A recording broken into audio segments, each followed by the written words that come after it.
Konstantin Buteyko was born in 1923 in the Ukraine. After becoming a physician, he made an important discovery about human health, one which would lead many seriously afflicted individuals back to good health. Dr. Buteyko's main discovery focused on breathing and the revision of breathing habits in order to reverse a progression of an illness. His holistic, drug-free technique became so effective and widespread that it was named in his honor, the Buteyko method of breathing. His life was fraught with peril, including the destruction of his laboratory in Siberia and threats on his life. Dr. Buteyko miraculously survived the turmoil and established a clinic in Moscow, the Buteyko Clinic, also known as Klinika Buteyko. Dr. Buteyko lived to see his scientific discovery and applied practices gain worldwide recognition. He died in Moscow in 2003. Konstantin Pavlovich Buteyko was born in Ivanitsa, a small farming community near Kiev. His mother, a schoolteacher, was known to say, "I gave birth to a very odd boy," possibly referring to her son's powerful mind and avid curiosity about every detail of the natural world around him. He was very independent and would spend a great deal of time alone outdoors, closely observing and examining plants, insects, and anything else he encountered. His innate interest in this and his aptitude laid the foundation for his keen scientific insights in the future. Konstantin's father was a mechanic, and his son became adept at this skill as well. When he encountered any kind of mechanism, Konstantin first saw it as nothing more than an arbitrary collection of parts. But when, upon further study, he would see that all the parts should interact harmoniously as a whole in order to make it run well, he became fascinated. This process led Buteyko to study engineering at the Polytech College in Kiev, Ukraine. In his sophomore year of college, World War II began. This spurred Buteyko to enlist, and he volunteered to go to the front lines. During his 4 years in the war zone, he worked as a driver, a mechanic, and a helper in a medical aid party. He repaired all sorts of vehicles, having started the training for his work at the mechanics department of the engineering college. Throughout this time, he also came face to face with another type of wartime destruction, human casualties. He was not trained to offer any assistance for this. His frustration at not being able to serve the maimed and wounded caused him to redirect his studies and to become a medical doctor. Viewed through his natural analytic perspective, Buteyko beheld the human body as the most superior of all machines, and so, finding ways to help it operate in the most harmonious and effective ways became his new goal. In 1946, over a year after the end of the war, Konstantin Buteyko enrolled at First Medical Institute in Moscow, Russia. As a student there, he was known as a handsome young veteran with a sharp, intellectual, abundant energy, and always the highest possible grades. He spent most of his time at the library or conducting clinical work. Upon graduating from medical school with distinction, he was invited to come on staff by an eminent doctor at one of Moscow's most elite hospitals. His scientific and clinical supervisors, as well as his friends, were convinced that a bright future began to unfold in front of this very talented doctor. While still at medical school, Dr. Buteyko had specialized in the study of hypertension, or high blood pressure. Ironically, Dr. Buteyko himself developed a severe form of this, and in his case, lethal disease. The hospital whose staff he had joined had the best medicine available for the treatment of this illness. Dr. Buteyko began treating himself with these drugs, but soon recognized that his condition only worsened. In the fall of 1952, his health had deteriorated to such a degree that it was not likely that he would live for more than a couple of months. Dr. Buteyko was a man of great strength and fortitude who, despite tremendous pain, continued working. One evening during his night shift at the hospital, he was alone in a room, standing in front of a window. He looked up at a star-filled sky. His mind was occupied with one question: what is the cause of my disease? As many renowned doctors of the past, Dr. Buteyko believed that it was impossible to cure a disease without knowing its cause. Suddenly, a blinding light flashed outside, and he lowered his gaze to shield his eyes. Having been dazzled by the flash and looking downward to regain his vision, he noticed something that immediately caught his attention. He observed his chest and belly moving a great deal as he was breathing. In the midst of his impending demise and in great pain, he, nevertheless, maintained his lifelong habit of being a keen observer of natural phenomena. His mind was drawn to his heavy breathing, and at that moment he considered an idea that had seemed almost crazy before. Could it be that his heavy breathing was not the cause of his disease, but the result of it? Ever the scientist, he immediately began experimenting on himself. First, he increased his breathing. As a result, his pain increased. Second, he decreased his breathing. Remarkably, his pain began to subside. This was a pivotal moment for Dr. Buteyko, one that would change the course of his life. He was far from having all the answers, but he began to understand what questions were important to ask and consider. This event inspired Dr. Buteyko to head straight for the pulmonological department of the hospital, where he found a pale man suffocating from an asthma attack. Buteyko tried his technique with the patient, and both were surprised by the nearly instant success. After a few minutes of reduced breathing, the patient was able to breathe much better and his face regained some color. The asthma attack was gone. Dr. Buteyko proceeded to try the method on many other patients at his hospital. He discovered the result was consistent for people suffering from various diseases. When they increased their breathing, their symptoms worsened. When they reduced their breathing, their symptoms eased and their health improved. By modifying breathing patterns, Dr. Buteyko was able to help many patients. He also cured his own disease and regained health. Dr. Buteyko was very excited by his discovery and wanted to tell all his friends and colleagues about it. In his youthful exuberance, full of enthusiasm, he went to his academic and clinical supervisors and explained his remarkable discovery to them. They listened and immediately discounted what he had discovered because it went so far against what they were taught to believe.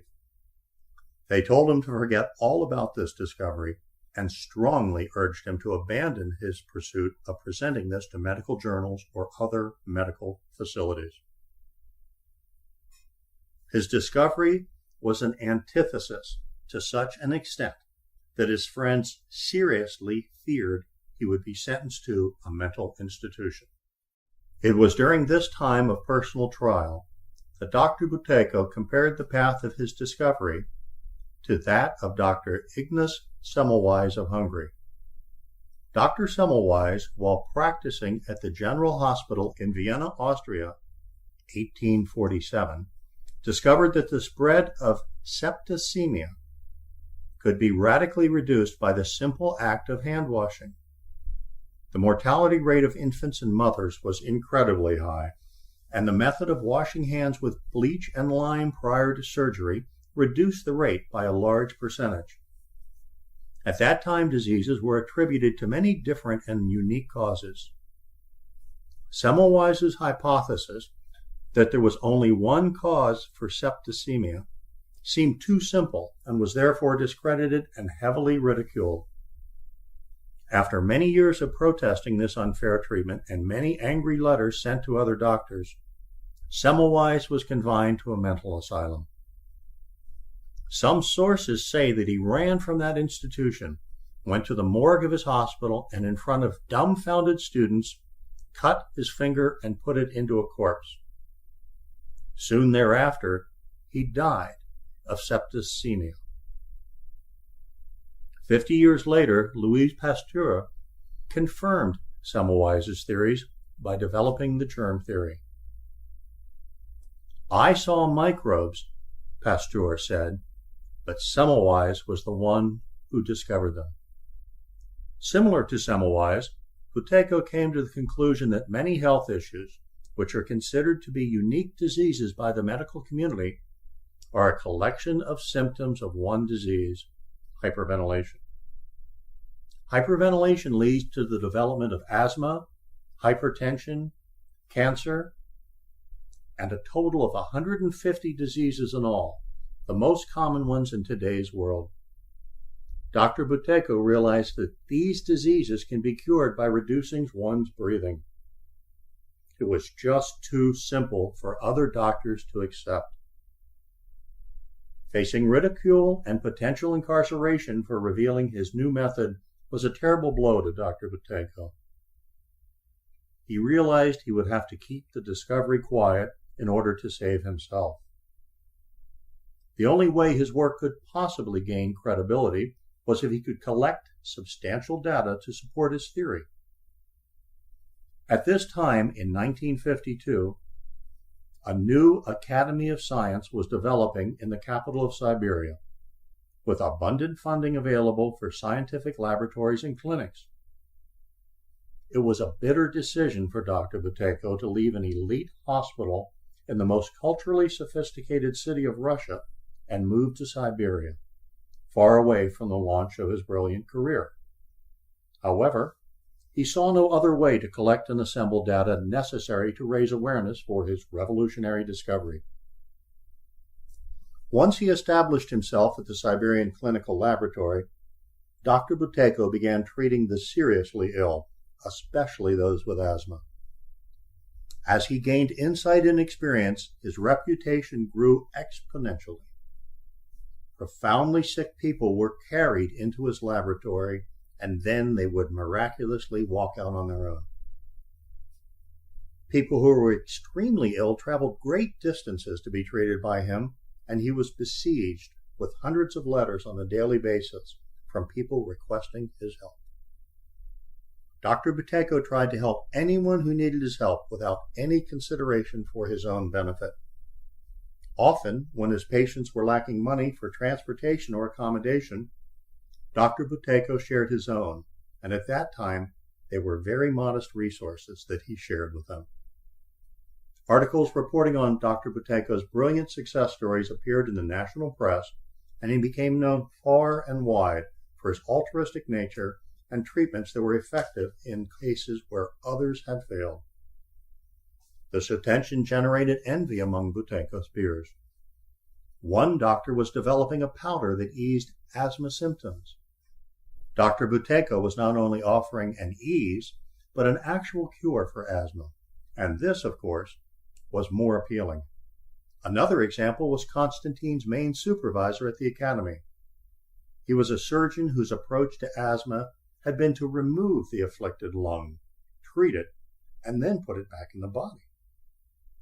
Although the effectiveness of this technique was insignificant, he hoped this work would eventually earn him a Nobel Prize. Dr. Buteyko's discovery and the simplicity of his method was a threat for these and many other medical professions and put their livelihood at risk. This surgeon gathered a group of doctors and began a campaign to sabotage Dr. Buteyko's work. Dr. Buteyko's laboratory, along with a great deal of very expensive medical equipment which he had acquired abroad, and some of which he had designed himself, were destroyed. His staff was dismissed. His data was compromised. This took place in 1968 while Konstantin was away on a business trip. He cut the trip short and returned immediately. When he entered the room that was once his sophisticated laboratory, his dark hair started to turn gray. On top of all of this, Dr. Buteyko received multiple death threats, the purpose of which was to intimidate him into stopping his work. He was once poisoned, and there was also a mob-style automobile crash arranged to kill him. He survived all these attempts.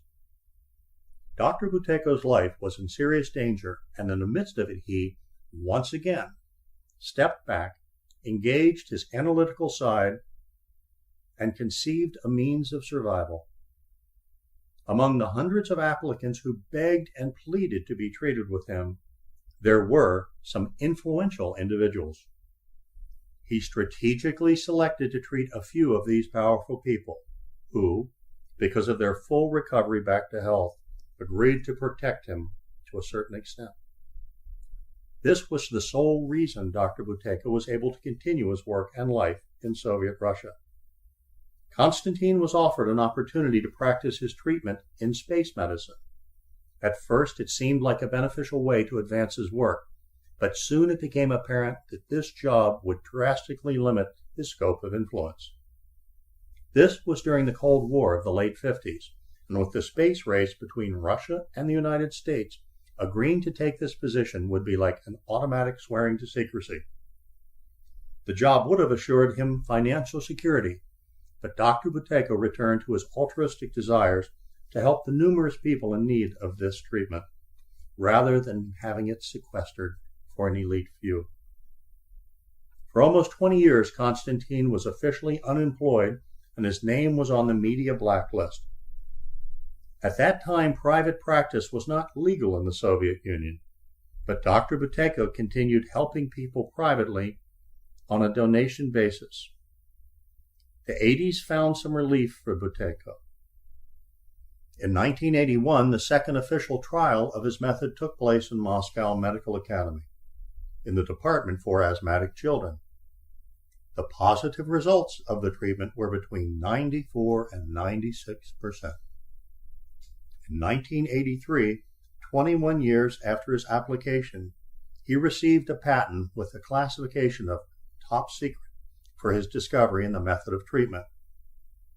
In 1985, the Ministry of Public Health in Russia issued instructions and recommendations to all medical professionals to treat patients with the Buteyko breathing method. However, those instructions were never implemented. In 1987, at the very beginning of perestroika, Dr. Buteyko was finally allowed to establish his own clinic in Moscow. Later, it became known as the Buteyko Clinic. From the point of view of Konstantin Buteyko, a human body is the perfect machine. As many famous doctors and scientists have done, he used his own body and mind to experiment with his method. Konstantin practiced his method and followed a particular lifestyle that promotes physical and mental health. In the final period of his life, Buteyko came to a conclusion that a reduction of breathing leads to clarity of mind, inner peace, and calmness. Additionally, he found out that it promotes intuition, telepathy, and other types of extrasensory perception. Konstantin started his career as a talented yet regular medical doctor, but by the end of his life, he developed qualities of an advanced spiritual practitioner. He was known for being able to read people's thoughts, predicting the future, and many other extraordinary abilities. He hardly slept at all, was able to exist without food for 50 days at a time, and was capable of holding his breath after exhalation for several minutes. What Buteyko found was that the door to an individual's personal evolution could be opened through his breathing. In a way, this was not a new idea. This principle was known and understood in many ancient cultures. One of the goals of Indian yoga, for example, pranayama, is to breathe less. A fundamental meditation in Tibetan Buddhism, which is called Shinne, which means peace, trained the meditator to switch from heavy to shallow breathing. Japanese samurai had another interesting tradition. They would put a feather under one's nose and breathe on it. If the feather moved, that person would be dismissed from being a samurai. Russian Orthodox saints recommended to their disciples to reduce breathing during prayer. They believed this would bring them closer to the divine. In the end of his life, Buteyko also spent time studying various ancient civilizations and trying to find the answer to one reason.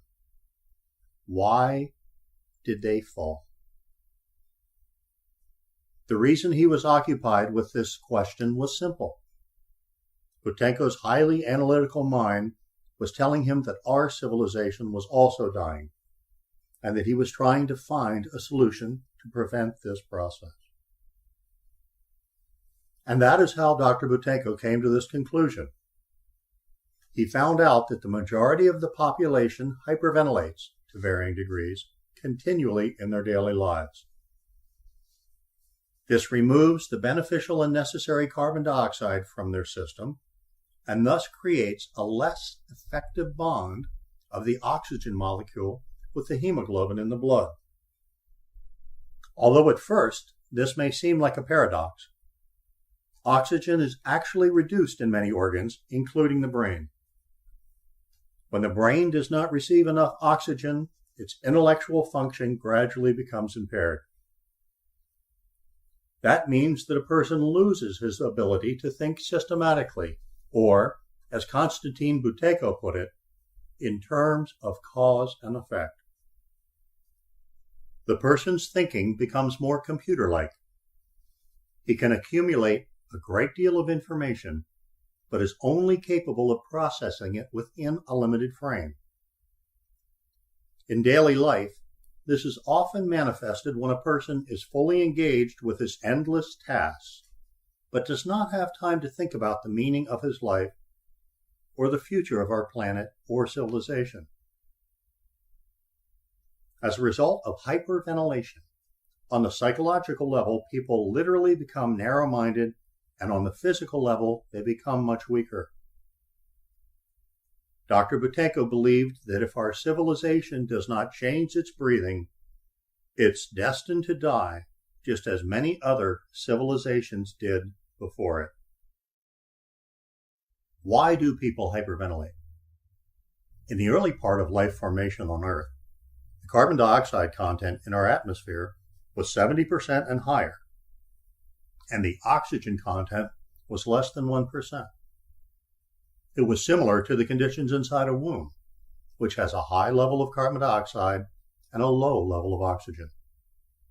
As plant life increased and developed, the balance of CO2, carbon dioxide, and oxygen shifted, and oxygen became the predominant gas in our atmosphere. Presently, it is about 21% oxygen and less than 1% carbon dioxide. Buteyko assumed that many biological species were not able to adjust to this change and became extinct. Possibly this is what happened to dinosaurs. Human beings survive by being able to adjust to these gradual changes. However, our bodies were not ideally created for the type of atmosphere that surrounds our planet.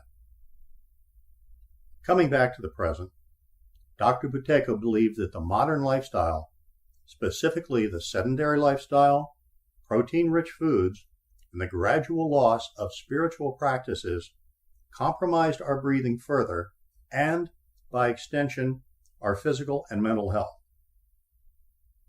In today's world, on average, people consume 5 to 10 times more air than their bodies need. Ongoing research at the Buteyko Clinic indicates that people's breathing on the whole is worsening. In 2003, an average lifespan for men in Russia was between 50 and 60 years. Konstantin was 80 years old and active, despite the damage caused to his life force by the many attempts to kill him. In 1998, he became a victim of a street assault, which seriously impacted his health. In Siberia, when Konstantin was walking in the city at night, he was surrounded by 3 men who brutally attacked the elderly doctor. They used heavy metal bars and directed them to his head. When they thought that Konstantin was dead, they threw his body away on the snow, and it was a very cold Siberian night. When he was found, doctors were astonished that he survived. However, they thought that there was only a very small chance that he would live. He lived and worked for another 4 years. During this time, he traveled a great deal because his method gradually had become accepted around the world. He was invited to England to treat Prince Charles, who was suffering from allergies. Constantine and his wife, Ludmila Buteyko, successfully cured the prince's problem. They also visited Germany and other countries, educating people about his method. A day before Constantine passed away, he asked his wife Ludmila to take him to a hospital. She was surprised, given that he was feeling well, but followed her husband's request. Doctors at the hospital examined Constantine and came to the conclusion that there was nothing wrong with him. In fact, they happily announced to Ludmila that she should expect him to live another 10 or 20 years. And yet, he passed away the next day. Why is this? Ludmila Buteyko's answer was this. By that time, he did everything he could to offer the people of this planet a very valuable knowledge that could have saved the lives of many, as well as the life of the whole civilization. Unfortunately, his offer was not fully accepted due to the unwillingness to change, to go beyond the comfort of habitual thinking. He respected this choice. However, he felt that his mission or his life on earth was completed. On May 2nd, 2003, on a very auspicious day in the Orthodox Christianity, Constantine looked at Ludmila, his kindred spirit and wife, smiled, then turned to his right side and effortlessly and painlessly left his body.